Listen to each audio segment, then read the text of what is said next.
भी साथ संगत जी ऐसे कहेंगे तो फिर गलत हो जाएगा। चमड़े का काम तो गुरु जी कहते करते थे। महाराज जी ये कह रहे हैं चमरठा गांठ ना, बड़े ध्यान से सुन लेना कि मैं जो हूं अकेला जूते गांठने का काम नहीं करता, पर जो भी आता है मेरे पास जूते गठवाने ही आते हैं।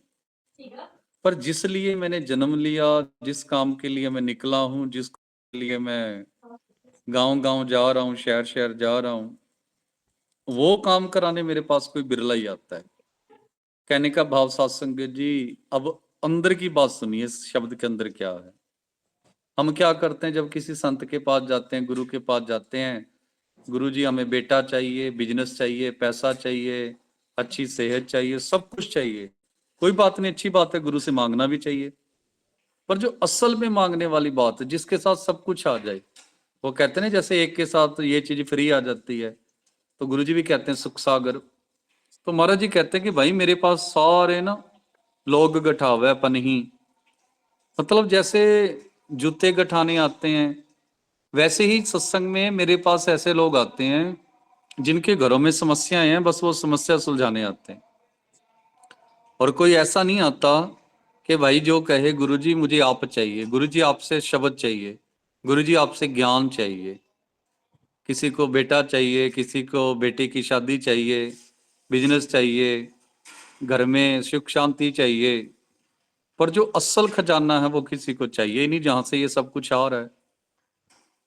चमरठा गांठ न जनही, लोग गठावे पनही। तो कहने का मतलब जो लोग है ना मेरे पास आते हैं, महाराज जी कहते झूठी प्रीत लेकर। और हम भी तो ऐसे ही करते हैं साथ संगत जी, धार्मिक स्थानों पे जाते हैं तो मन ही मन में बहुत कुछ मांग आते हैं, पर जो परमात्मा ना, परमात्मा को कभी मांगा कि मालिक तू भी दर्शन दीदार दे, कभी हमें भी गुरु रविदास जी के दर्शन हो, हमारी जिंदगी में भी शब्द आए, हम भी ब्रह्म ज्ञानी हो। कोई बिरला ही है जो ऐसी चीजें मांगता होगा, नहीं तो सबको बस संसार की चीजें चाहिए। यही गुरु रविदास महाराज जी शब्द में, पावन पवित्र शब्द में फरमा रहे हैं। तो आज मैं सबसे पहले बिंदार नहीं जय तोपुओं नहीं राम भी ठाउर ओपो। अब जूता गांठने के लिए हार भी चाहिए और रामबी भी चाहिए। आपने कभी दुकान देखी होगी जूतों की, तो वहां पे देखा होगा सत्संग जी हार और जो रामबी गुरु जी ने हाथ में पकड़ी हुई है तस्वीर में। महाराज जी कहते ना तो मेरे पास आर है और ना ही रामबी है। तो सत्संग जी इसका असल में जो भाव क्या रहेगा। तो सत्संग जी जैसे आर का काम क्या है, वो जब भी कोई जूता बनाता है ना तो चमड़े को पहले अच्छी तरह छीलता है, उससे बहुत बढ़िया तरीके से सत्संग जी छील छील के उसे बढ़िया सुंदर बना देता है। और जो बाहर से छील के अंदर से सुंदर निकाल देता है। हमारा जी कहते हैं कि भाई मेरे पास आर तो नहीं है, जैसे संसार के लोगों के पास है ना, ये जो दिमागी आर है इनके पास सत्संग जी, काम क्रोध लोभ मोह अहंकार की, कह रहे मेरे पास वो तो नहीं है। और ना ही मुझे उनके जैसे ये क्या कहते होते हैं, बड़ी तेज तरार धोखे, बड़ी बेईमानी की बातें करनी आती इधर उधर की।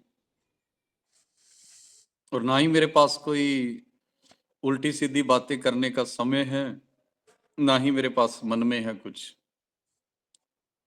और सत्संग जी गुरु जी का संदेश जो बड़ा गहरा है यहाँ पर। मेरे पास एक आर तो है नाम शब्द की, जो आपको बाहर से और अंदर से एक जैसा बना देगी। ये जो मोचियों के पास होती है ना, जो जूते गांठते हैं, और तो सत्संग जी गुरु जी कहते हैं मेरे पास आजकल के लोगों जैसी आर नहीं है कि भाई वो शरीर के साथ ही शरीर को क्या करते हैं, बड़ा संवार रहे हैं, बड़ा सजा रहे हैं, पर अंदर से भूल जाते हैं सत्संग जी कि भाई मन भी साफ करना था। और ना ही मैं लोगों के जैसे चालाक हूं कि भाई बेईमानियां भी करूं, चालाकियां भी खेलूं। तो शरीर, मुझे पता है कि शरीर बहुत पवित्र है, शरीर से बड़ा कोई मंदिर नहीं है। पर मैं इस शरीर को, सत्संग जी जैसे हमने बदल दिया ना शरीर को, क्या कुछ शरीर के साथ कर रहे हैं, तो महाराज जी कहते हैं मेरा ऐसा कोई विचार नहीं है। जिस काम के लिए शरीर में लेके आया हूं वही काम करूंगा और कुछ नहीं करूंगा। नहीं रामबी ठाऊ रोपो, और ना ही मेरे पास रंबी है सत्संग जी। रंबी का काम आपको पता होगा कि क्या होता है। तो महाराज जी कहते हैं कि भाई ना आर है मेरे पास ना रंबी है। अब आम जो प्रचारक होते हैं वो कह देते हैं कि भाई गुरु जी काम ही नहीं करते थे चमड़े के, ये सीधा सीधा लिखा है कि भाई मेरे पास आर भी नहीं है, मेरे पास रंबी भी नहीं है, ऐसा लिखा हुआ है।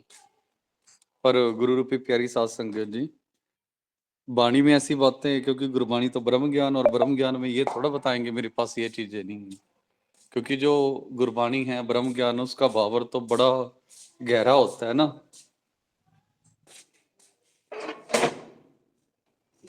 सत श्री अकाल, आ जाओ 1 मिनट साथ संगत जी। कोई बच्चा आया था साथ संगत। महाराज जी कहते कि भाई मेरे पास कोई आर नहीं है।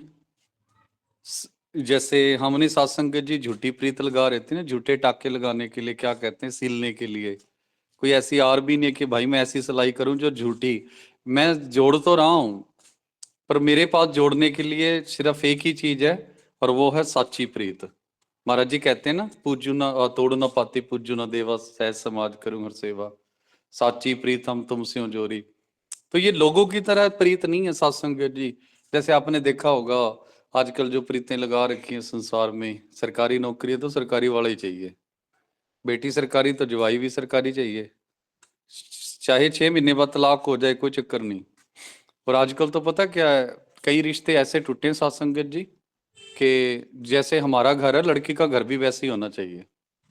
मतलब ऐसे ऐसे रिश्ते टूट रहे हैं कि घर नहीं देखा पहले और बाद में देखा कि भाई घर लड़की का ठीक ठाक है, मेरे जैसा नहीं है, तो मैं कहाँ आऊंगा जाऊंगा। और अच्छे अच्छे रिश्ते ठुकरा रहे, इतनी बड़ी बड़ी लड़कियों को, लड़कों को ठुकराया जा रहा है। तो ये शरीर की सत्संगत जी, गांठें तो बांध ली हमने। वो क्या कहते हैं पंजाबी में, हमारे टांका कहते हैं ना, वो लगाते हैं ना सिलना, सील तो रहे हैं पर सत्संग जी झूठी सिलाई कर रहे हैं। पर महाराज जी कहते भाई मुझसे नहीं होती ये झूठी, मैं तो साची प्रीत की है। जैसे किसी को हिंदू किसी को मुसलमान नजर आता है, पर गुरु जी को हर इंसान में इंसान नहीं भगवान नजर आता है। और नहीं रामबी ठाऊ, और मैं ये जैसे चमड़ा छीलते ना सत्संग जी रंबी से छीलने के लिए, महाराज जी कहते भाई मैं ऐसा भी चालाक नहीं हूं, मुझसे नहीं ये होता। ये छिलने का मतलब सात संगत जी, चीज कुछ और हो पेश कुछ और कर दो, जो जैसा है वैसा ही है। हाँ, साधु संतों के पास सात संगत जी जो रंबी होती है ना, वो नाम शब्द की ब्रह्म ज्ञान की, जिससे वो हमें बड़ा सुंदर बना देते हैं। पर आजकल नहीं, महाराज जी कहते हैं जैसा मैं बाहर से बनाऊंगा वैसे ही अंदर से बनाऊंगा। पर आजकल के लोगों की तरह नहीं कि भाई बाहर से कुछ और अंदर से कुछ और। थोड़ा सा गहरा है सत्संग जी, समझने की कोशिश कीजिए। पहली पंक्ति का जो रियल भाव यही है कि महाराज जी कहते हैं कि भाई मैं सिलने का काम तो करता हूं, पर ये झूठी सिलाई नहीं होती मुझसे। आजकल चल रही है ना झूठी सिलाई, 6 6 महीने बाद तलाक हो जाते हैं, पैसों की वजह से किसी की सेवा करनी। कहने का मतलब 100 प्रकार की सत्संग जी। और नहीं रामबी ठाऊ, और रंबी का काम क्या होता है आपको पता ही है, चमड़ा छीलने का। तो ये छिली हुई बातें, कहने का मतलब चालाक बातें सत्संग जी, बेईमानी की बातें। जैसे उस समय ब्राह्मणवाद किया करता था, सच कुछ और था बताया कुछ और गया। हाँ जी, अब मैं विनती करूंगा, कंठ खरा भी गुच्चा। सत्संग जी, इन इन पंक्तियों से क्लियर होता है कि ऊपर गुरु जी क्या कह रहे हैं। यहां से मुझे कंफर्मेशन मिली थी ऊपरले शब्दों की। तीसरी उसमें जाकर मजेदार में जाकर, लोग गंट गंट खरा बिगुचा हो बिन गाठे जाए पहुंचे। डिंपल जी सुन रहे हो? हाँ जी महाराज सुन लो।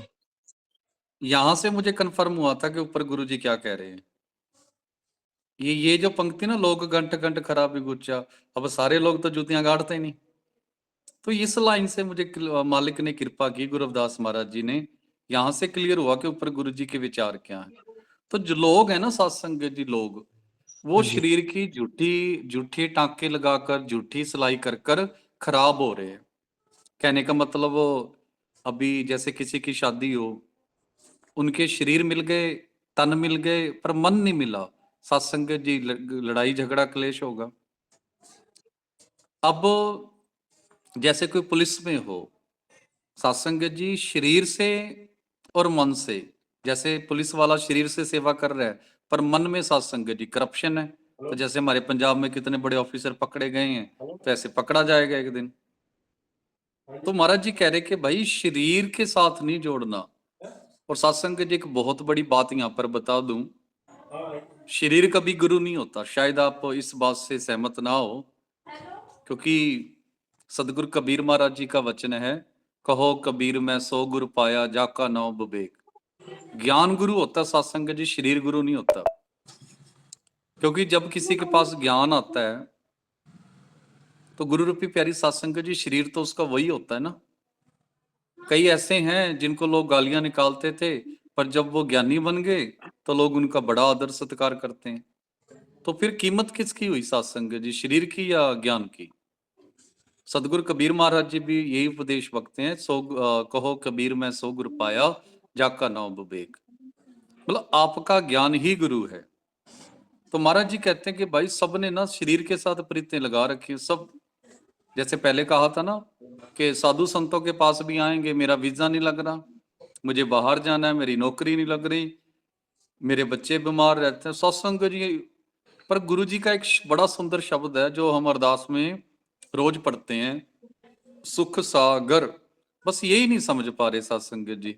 हम ना उस सागर में से रोज कोई कप भर लेता है, कोई गिलास भर लेता है, पर पूरे का पूरा सागर लेके गुरु रविदास महाराज जी खड़े हैं, पर वो सागर कोई लेना नहीं चाहता। उस सागर को महाराज जी कहते हैं, सुख सागर सुरतर चिंतामन कामधेन बस जाके, चार पदार्थ अष्ट दशा सिद्ध नवनिध करतल तक है। हमें तो एक एक बूंद चाहिए, सागर तो चाहिए ही नहीं हमें। तो इसलिए महाराज जी कह रहे हैं कि भाई सारे खराब हो रहे हैं, सब सब दुखी हैं, सबकी जिंदगी बर्बाद हो रही है, क्योंकि इन्होंने ना शरीर के साथ प्रीत लगा ली। अरे भाई शरीर के साथ नहीं जुड़ना, शरीर के अंदर जो आत्मा है उसके साथ जुड़ना हमने। शरीर से तो कोई बड़ा है, कोई छोटा है, कोई गोरा है, कोई काला है, कोई कैसा है, पर शरीर तो एक दिन यहीं छोड़ के चले जाना है। पर आत्मा तो परमात्मा तक जाएगी। इसलिए प्रीत करनी है तो भाई साची प्रीत करो आत्मा की, परमात्मा वाली। हों बिन गांठे जाए पहुंचा। और सत्संग जी इतिहास गवाह है, जिसने ये झूठी घाटे नहीं लगाई ना, झूठी सलाई नहीं की, तो सत्संग जी वो पहुंचा है। जो मोह माया में परिवार में फंस गया, सत्संग जी इसका मतलब ये नहीं परिवार छोड़ दो, मतलब जिम्मेदारियां निभाओ, कमल के फूल जैसे रहो, संसार में रहो, पर ये भी याद रखना है, दुख सुख करके कुटुंब जिवाया, मरती बार एक सिर दुख पाया। पति अच्छे पति बनो, अच्छी पत्नी बनो, अच्छे बच्चे बनो, अच्छे सास ससुर बनो, पर सत्संग जी इसका मतलब ये नहीं कि घर परिवार में सारी जिंदगी बर्बाद कर दो। जिम्मेदारियां निभाना मानवता की सेवा में है, पर सत्संग जी खुद के लिए भी समय निकालना पड़ेगा। और जैसे हम सोचते हैं ना कि हमारे बगैर बनेगा क्या, सब सब सत्संग जी। दुनिया आ रही है जा रही है, अरबों खरबों लोग आकर चले गए, किसी को कुछ फर्क नहीं पड़ा, ऐसे ही चल रहा है। हाँ, जिनका चला जाता उन्हें भी कुछ साल दो साल फर्क पड़ता, वो भी वैसे ही हो जाते हैं। तो महाराज जी के इशारे को समझिए, शरीर से प्रीत नहीं करनी। जैसे देखो एक साधारण सी बात कहता हूं, अभी मैं कहीं भी जाता हूँ सत्संग जी बड़ा मान सत्कार करती है संगत, और मुझे पता मेरा नहीं हो रहा। जब से मैंने गुरु रविदास जी का प्रचार शुरू किया, तो सत्संग जी जो गुरु जी का प्रचार कर रहे हैं ना, उसके ऊपर फूल बरसते हैं, उसको नमस्कार हो रही है, मुझे नहीं हो रही। और यही हमने करना है, हमने ज्ञान का सत्संग जी, ज्ञान का सत्कार करना है। हमारा गुरु जो है वो ज्ञान है, शरीर नहीं है।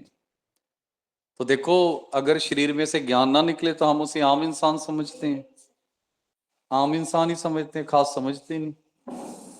जिस जिस टीचर के पास मैथ की नॉलेज नहीं होगी तो वो मैथ का टीचर कैसे बन जाएगा? शरीर तो है, एक ही माँ बाप के बच्चे, एक ही मिट्टी से बने, माँ भी एक, पिताजी भी एक, माता भी एक। और सत्संग जी ज्ञान अलग अलग होता है। तो सत्संग जी इसे समझिए, मतलब शरीर के साथ झूठी प्रीत नहीं करनी। ये शरीर मालिक का दिया एक विनाशकारी है, पर इसके अंदर खजाना बहुत है सत्संग जी, उस खजाने से प्रीत करो। तो अब मैं विनती करूं, जप है राम नामा मोहे जम से हो ना ही कामा। सत्संग जी बिल्कुल सुंदर गुरु जी ने जो समाप्ति की कि भाई जो इंसान भी भगवान का नाम जपेगा, क्योंकि सत्संग जी शब्द से ऊपर कुछ है ही नहीं। और इसको ना बहुत गहरे से समझिए, जो इंसान सिमरन करता हो ना, वो किसी भी प्रकार से कोई गलत काम नहीं करेगा, किसी भी प्रकार से। ना तो वो नाम जपने वाला ना शराब पिएगा, ना दुराचार, मतलब कोई गलती होगी नहीं उससे। और अगर कर्मों की गलती नहीं होगी तो फिर जमदूत कहेगा क्या? आप इसको थोड़ा सा गहरे से समझिए। अगर कर्मों से ही गलती नहीं होगी, कर्म ही हमारे अच्छे रहेंगे, तो फिर हम गुरु रूपी प्यारी सात संगत जी, यमदूतों का हमसे पाला नहीं पड़ेगा। मोहे जम डंड न लागे तजले सर्व जंजाल।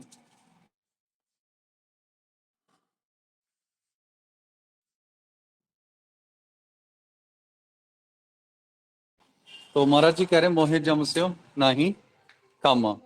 जो सत्य के मार्ग पर चलेगा, जो परमात्मा का सिमरन करेगा, जो गुरु की वाणी पढ़ेगा और जो वाणी में लिखा है उसके अनुसार चलेगा, उसका जमदूतों से कोई लेना देना नहीं होगा। शास्त्र गुरु जी कहते हैं ना, मोहे जम डंडा ना लाग गई तजले सर्व जंजाल।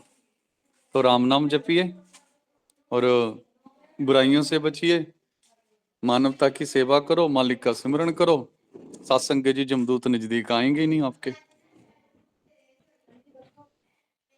हाँ जी।